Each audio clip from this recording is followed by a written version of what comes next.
Ports, conversions, adaptations, call them what you like, but they've been a staple for greedy publishers and tightwads who don't buy more than one system pretty much since Pong, which coincidentally also had several ports itself. But with modern ports looking pretty much the same nowadays, I mean, come on, admit it, it's often forgotten that once upon a time, the same game would look vastly different on each console. In fact, so much so, there is even times they would need to be reported. So this episode is dedicated to those rare occurrences when publishers realised their foobarrs and remade the same game for the same system, often for the most idiotic reasons possible. But hello you, I'm Guru Larry, and I welcome you to Fact Hunt, 5 insane reasons games reported to the same system twice. Yes, I know that sounds messed up grammatically, but it won't fit on the video title bar otherwise.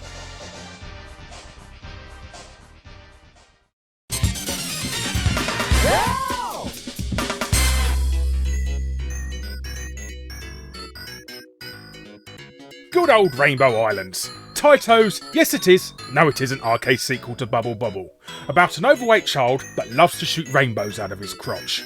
And yes, I know that's the 3rd time I've used that joke. But the adventures of 2 ex-reptilian children variegating from their genitalia upper screen was wildly successful, especially in Europe, and was ported to pretty much every system available at the time, and a load of future ones to boot.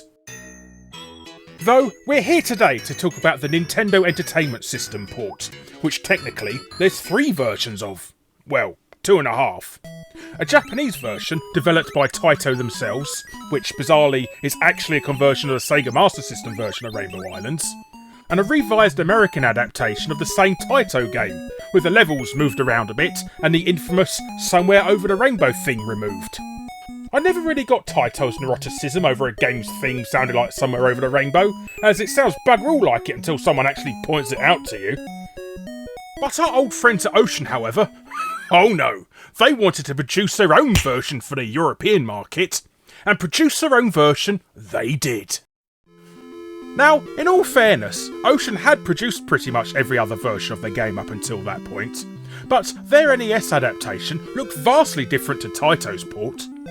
On the downside, it had a large border at the bottom of the screen, it's slightly slower, and the 2-player mode was now turn-based, rather than co-op.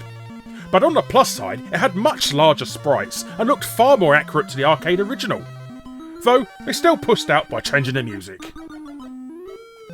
So, the big question here is, why did Ocean go to the effort of making their own version of the game, rather than simply port the already existing one? Well, simple answer really. Ocean thought the Japanese original was crap. Yes, I know it's a pretty vanilla reason to start this episode off with, but you got to give Ocean credit for having the balls to tell the people who originally created the game their version sucked and that they could do a better job. But I have got to admit, it really is the vastly superior version of the 2.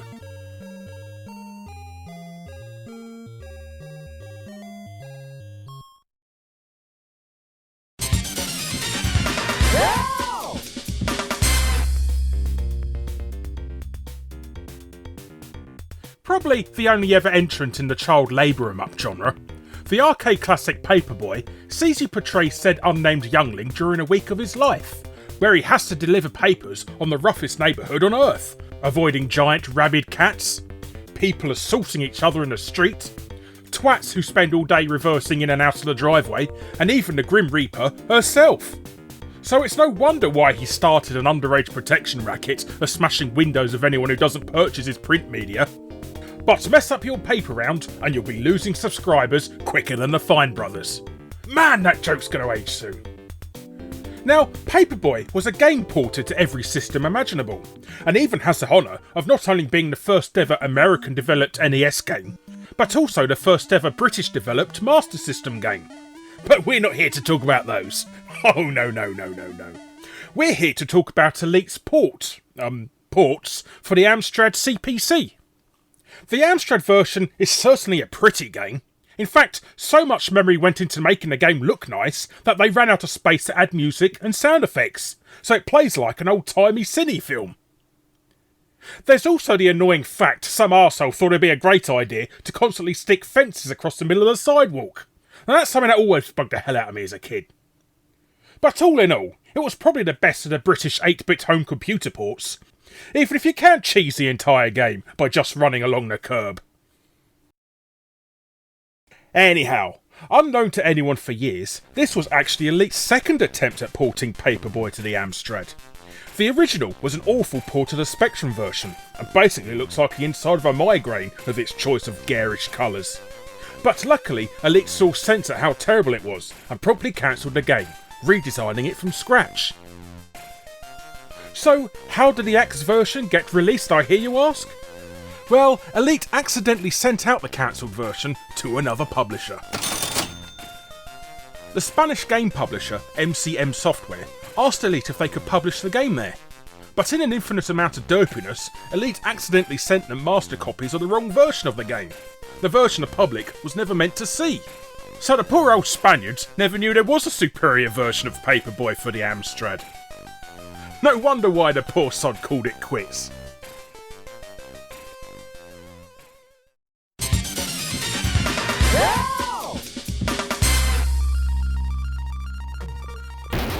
Next on our list is the original Street Fighter. You know, the one Capcom couldn't give a less of a shit about, even if they stuck a 5 on the end of the title. But despite being Ryu and Ken's not so glamorous debut into video game legend, the clunky arcade fighter was popular enough to spawn several home computer ports, courtesy of our old chums at US Gold and Tiertex. And if you know anything about retro gaming, you'll know letting Tiertex get their mitts on anything was a recipe for disaster. And, true to their legacy, the 8-bit ports were completely arse-candle.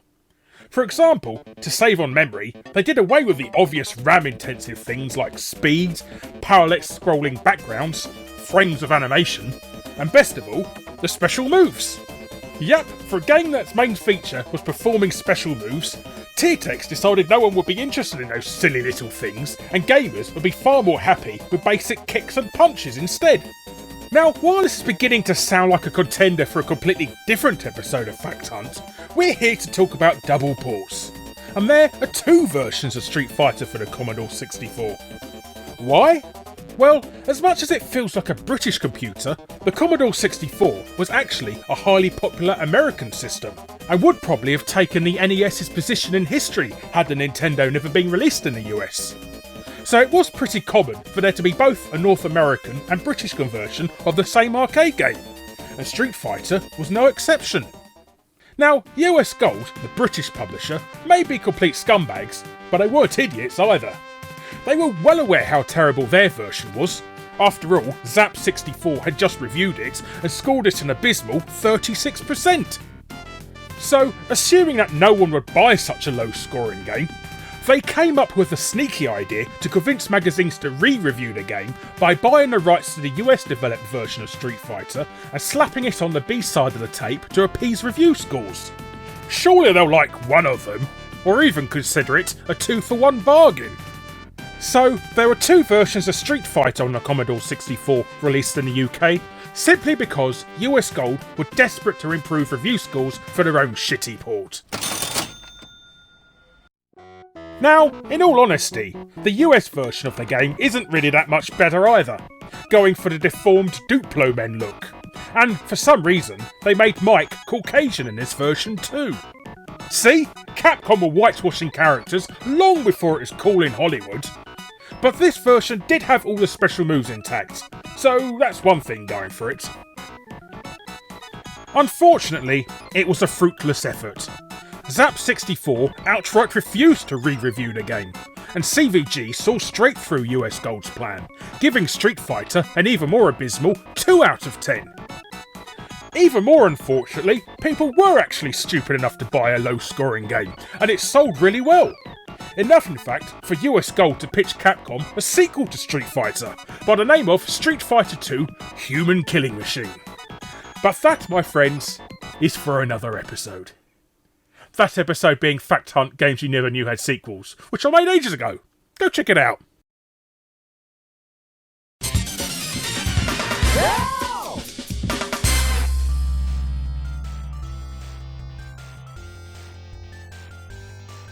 In what could be considered a case of Double Dragon, or would that be Quadruple Dragon? Our next entry goes to the arcade classic of the same name, starring Kung Fu cuckolds Billy and Jimmy Lee, out for revenge after their shared girlfriend is punched in the vagoo. So, quite the stable relationship all around then. But William and James's epic odyssey was so successful in arcades, it was ported to every home system imaginable. Yes, even the one you're thinking of right now. But curiously, twice for the Amstrad CPC. Now, the first port, or bad port as I'm going to call it, is essentially a colorised ZX Spectrum conversion, where the brothers have turned into arthritic Lego men, slowly shuffling around on screen in a desperate attempt to punch the palette-swapped enemies. Only to learn the game is so slow at registering punch collision detection, the only way to actually take enemies down successfully is to constantly do a cheesy back elbow attack on them instead. And even poor older Bobo here seems to have turned into a Victorian circus strongman in this version. Obviously Amstrad owners were a little bit miffed about this shoddy port, but all of a sudden, out of nowhere, a second Amstrad version appeared on the scene. Though, rather than being a Spectrum port again this time, it's actually the arcade graphics and code ripped onto an Atari ST and then ripped onto an Amstrad. Hence the rather funky collars because of each system's downgrade. Also, why a Bobo here looks like he's been sunbathing in Chernobyl. But as you can see, the game is infinitely faster than the original, feels a lot more fluid in its controls, and, lo and behold, actually has music this time around, albeit the same annoying song played continuously throughout the entire game. In fact, the Codies love this tune so much, it even plays throughout the Amstrad's port of the sequel. So why are there two versions? Well, the developer got cheap and hired a bunch of school kids to make it. In all honesty though, it was out of desperation. You see, in the 1980s, the developer, Binary Design, was a well-respected publisher, pushing out highly rated games. So along comes Virgin Interactive, wanted to expand their publishing empire, and buys the company. But alas, good old corporate mismanagement rears its ugly head, and instead of letting them continue with their innovations, forced them to make arcade ports instead. This frustrates the programming staff so much that all their talent leaves. So with Virgin demanding their first game, Double Dragon, is out by that Christmas, they're forced to nab anyone even remotely capable of making games. So hire a bunch of kids straight out of school to make them. So when the game was released, and magazines are calling it the worst arcade port of all time, which in all fairness isn't really that far off, Virgin are fuming that they paid all this money for such a well-respected company to shove out such poor tripe. So, by absolute pure luck, they hired probably one of the Amstrad's best ever programmers, Richard Mad as a Hatter Applin. Yes, him again, to save the day. And luckily, he does an astounding job, taking Double Dragon from one of the worst arcade ports ever to one of the best.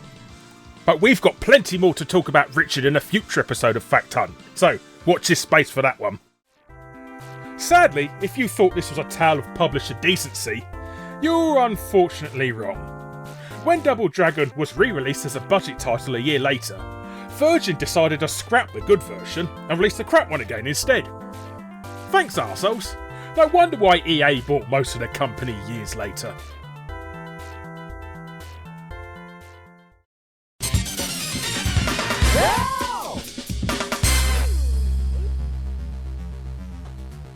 You peeps know I always save the best till last, but boy, have I got a real doozy for you this time. Now, the 1990s was an era that loved nothing more than to constantly remind you what decade it was. And no video game done this better than Klax, an arcade puzzle game riding high on the Tetris wannabe bandwagon, and was ported to every system imaginable, even the highly successful Amstrad GX4000. Only joking, it sold bugger all. But lucky Mega Drive/Genesis owners managed to receive not one, but two completely different ports of the game.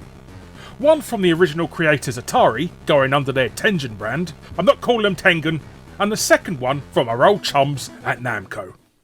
Why? Well, it's quite a funny story really.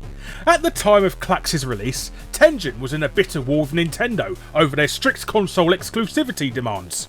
Make it Nintendo only, or you don't make it at all, was their exaction with publishers at the time. So, feeling frustrated, Tengen come up the ultimate fuck you to Nintendo and not only started their unofficial NES cart crusade with Klax, releasing all their future titles on those black plastic cartridges, but to rub extra salt into the wound, they also made sure to release the game on every system imaginable at the time, including the beloved GX4000. So, seeing the popularity of Klax in the West, Namco approached Tengen asking if they could publish the title in Japan. Which is odd, as Tengen was one of the few publishers who loved publishing their own games there. But seeing this as a great way to get not one, but two versions of their game on Nintendo's arch-rival system, Tengen tell Namco yes they can, but as long as they produce their own version. So, there's two versions of Klax on the Mega Drive, solely because Tengen wanted to royally piss Nintendo off. Yep, Tengen orchestrated a bout of epic trolling just because Nintendo demanded Klax should be Nintendo exclusive. Of course they could never do something like that nowadays, but back in the 90s they had all the bargaining chips as the NES was the king of consoles in the US. Tengen was just the first to stand up to their draconian demands. Now, in case you're wondering which of the two is the better port, it's Namco's version, by quite a wide margin. It's an amazing conversion in fact, bordering on being arcade perfect, especially compared to Tengen's good, but not quite as good rendition. So, let's all toast Tengen's audacity with a round of golf claps.